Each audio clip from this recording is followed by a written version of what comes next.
सल्तनत दूर से बहुत खूबसूरत और खुशहाल दिखाई देती थी। इसके सुनहरी मीनार ऐसे लगते थे जैसे जमीन पर जन्नत उतर आई हो, लेकिन अंदर ही अंदर इस रियासत पर जाहिलियत का अंधेरा फैला हुआ था। बादशाह हारून सख्त मिजाज और अपने उसूलों पर कायम रहने वाले थे।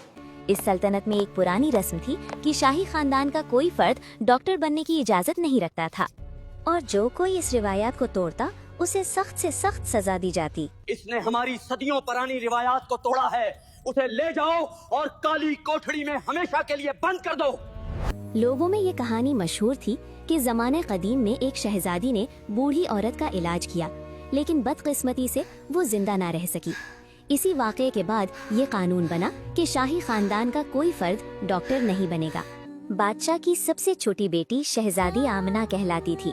वो निहायत हसीन थी, मगर उसे सजने संवरने का शौक नहीं था।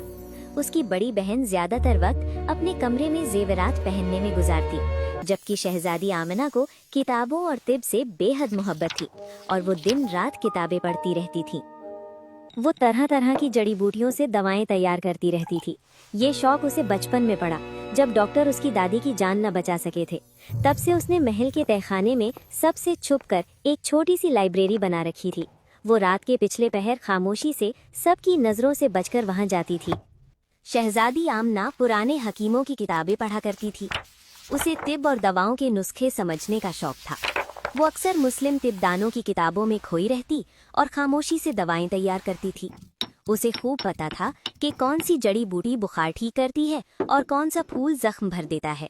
वो मुर्दा जानवरों का ऑपरेशन किया करती और उनके आज़ा का मुआयना करती रहती थी। पुरानी किताबों के नुस्खे वो अपनी डायरी पर लिखकर समझने की कोशिश करती। जहाँ ये सब कुछ छुप कर करती, वहाँ महल के पुराने मुलाजिम हकीम बख्श हमेशा उसके साथ मौजूद रहता और दूर दराज से जड़ी बूटियाँ और दीगर सल्तनतों की हकीमा की किताबें शहजादी को लाकर देता रहता। बेटा, तुमने खतरनाक रास्ता चुना है, मगर सही रास्ता भी यही है। बादशाह हारून का अकीदा था कि शहजादी सिर्फ महल में ही अच्छी लगती है और महल की जीनत बनती है। दुआ देना और लोगों की खिदमत करना नहीं, ये काम आम लोगों के लिए होता है।